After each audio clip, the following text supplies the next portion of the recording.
Olá, o meu nome é Gustavo Meireles e a apresentação de hoje será sobre inovações em radiologia torácica. Estes são os meus conflitos de interesse. Eu destaco principalmente algumas participações como sócio e mentor de startups na área de saúde. Muito difícil fazermos previsões para o futuro, mas olhando a radiologia torácica de hoje, 2022, e projetando a atuação do radiologista e as inovações para os próximos anos, eu penso que teremos grandes mudanças, principalmente em 5 áreas. Em primeiro lugar, numa medicina cada vez mais focada em prevenção e em precisão, com foco muito personalizado no paciente.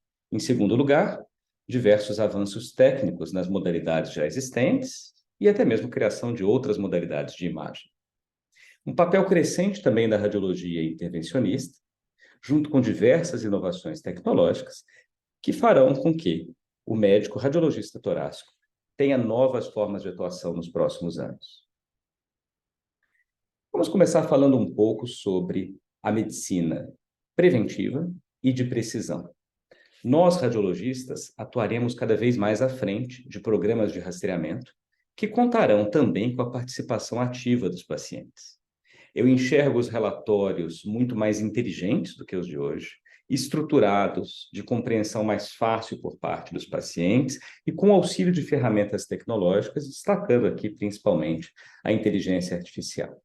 Vejo também no futuro um papel muito importante de biomarcadores auxiliando os métodos de imagem nos programas de rastreamento e destaco o papel central que nós, radiologistas, teremos à frente disso tudo. Vejo também o paciente compartilhando decisões conosco, médicos radiologistas, e com o seu médico, seja ele um pneumologista, um clínico ou um oncologista. Esta é uma inovação que foi divulgada nessa semana, agora, dia 20 de janeiro.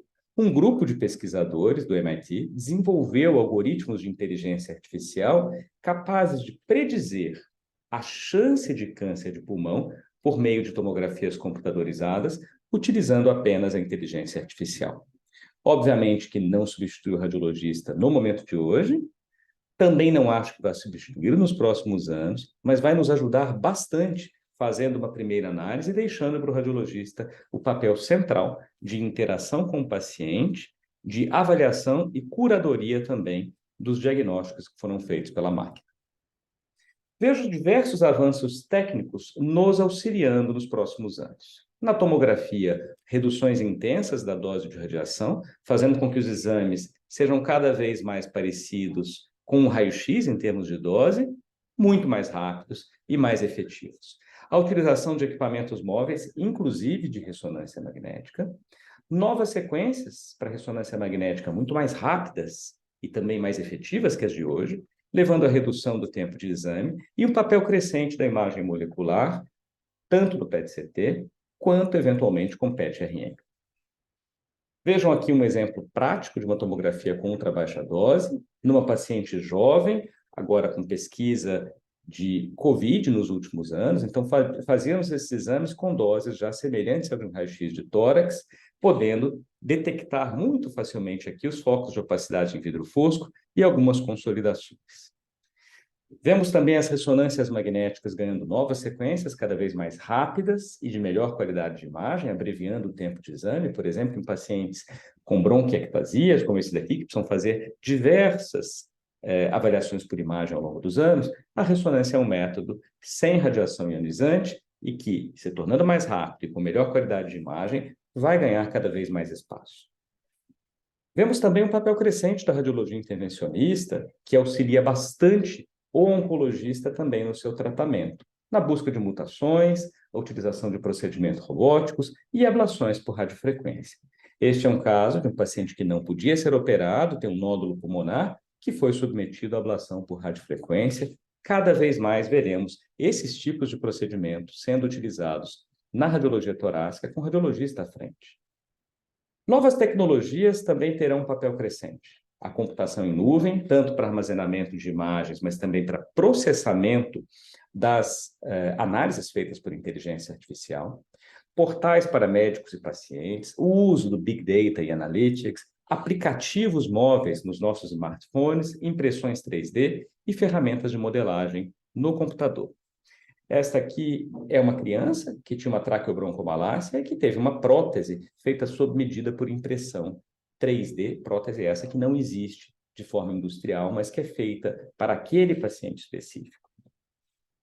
O custo para sequenciamento genômico também, que há 20 anos atrás era proibitivo, atualmente já começa a ficar na casa de dezenas ou de poucas centenas de dólares, fazendo com que ferramentas como a radiogenômica também venham a ser cada vez mais utilizadas. A junção aqui da radiologia, seja ela por tomografia, ressonância, imagem molecular, junto com avaliações genéticas, fazendo então uma correlação dos achados de imagens com a genômica.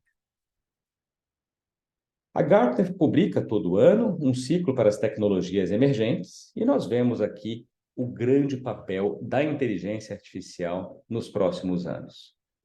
Já era assim em 2020, em 2021, em 2022 e 2023 vem ganhando cada vez mais espaço. Utilizamos a inteligência artificial já hoje para detectar e priorizar achados urgentes, como nessa mulher de 42 anos, como a síndrome de Sjögren, traço falciforme, e uma suspeita de embolia pulmonar. O sistema detecta automaticamente, nos notifica por meio desse widget que existe um achado positivo e depois aponta, inclusive, para os focos de embolia pulmonar, cabendo ao radiologista fazer a curadoria dos achados e entrar em contato com o médico assistente. Utilizamos bastante a inteligência artificial no Brasil durante a pandemia, numa plataforma chamada Radvid19, que foi feita em conjunto por diversas empresas de diagnóstico por imagem, empresas fornecedoras de serviços e produtos e grandes hospitais no Brasil. Nós utilizávamos a inteligência artificial que fazia análise automatizada do parênquima pulmonar, quantificava a extensão do comprometimento pela COVID e dizia também qual era a possibilidade daquele paciente estar comprometido pela infecção viral. Veremos nos próximos anos também algo que essa propaganda, uns anos atrás, tinha feito uma predição para 2020, que todos nós teremos um computador em casa como esse. Errou apenas na época, saiu muito antes, em 2007, no tamanho muito menor, cabendo nos nossos bolsos, e são os smartphones, muito mais poderosos também do que aquele computador. Com isso, hoje, os pacientes têm os seus resultados de exames, sejam eles análises clínicas de imagem, realmente nas palmas das mãos.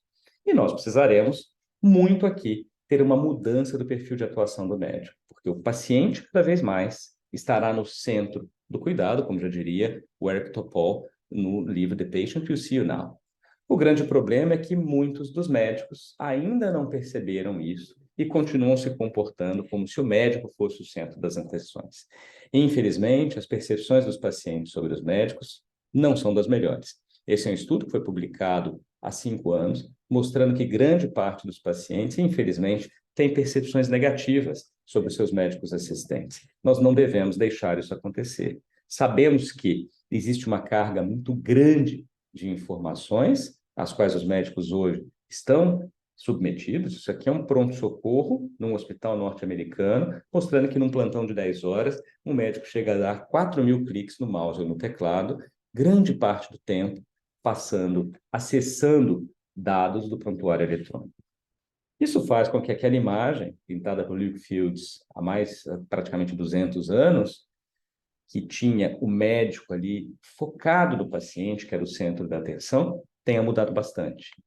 Esse é um desenho feito pela irmã de uma criança que foi atendida também num grande pronto-socorro norte-americano, e essa criança pediu para que a mãe depois enviasse para o médico que tinha atendido a irmãzinha dela. Ele ficou extremamente triste, pois foi retratado de costas para a família, de frente para o computador, e disse, inclusive, o seguinte: puxa, eu me questiono quanto que esses investimentos de bilhões que nós estamos fazendo em prontuários eletrônicos, em tecnologia da informação, valem a pena. Será que a gente não devia realmente estar mais focado nos pacientes?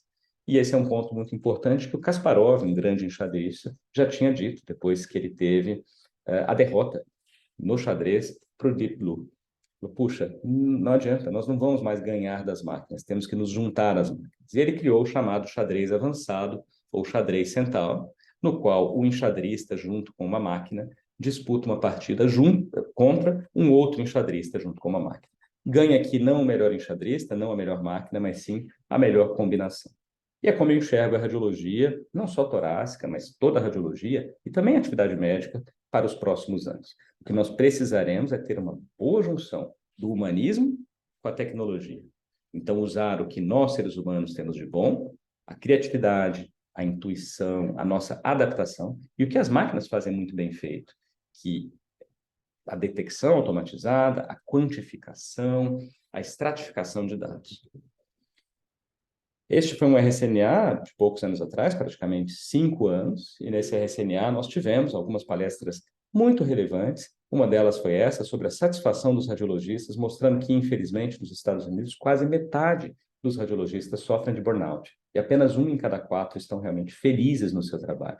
E isso é devido à grande carga de informações, às quais nós estamos expostos o tempo todo, com pouca interação humana. E aí, na época, a presidente do RSNA nos deixava aqui esse desafio, para que os radiologistas cada vez mais fizessem parte do cuidado aos pacientes, discutindo os achados de imagem, informando aos pacientes quando novos exames fossem necessários e garantindo que os pacientes voltassem para fazer o seu seguimento. Com isso, eu encerro, deixando uma mensagem, não para o radiologista do futuro, mas para o radiologista torácico do presente. Nós devemos fazer parte cada vez mais da equipe do atendimento. Interagir com nossos colegas médicos clínicos, interagir com os pacientes, definir protocolos de atuação, estar à frente de programas de rastreamento, liderar reuniões multidisciplinares e termos uma postura realmente ativa, presente e disponível. Muito obrigado a todos.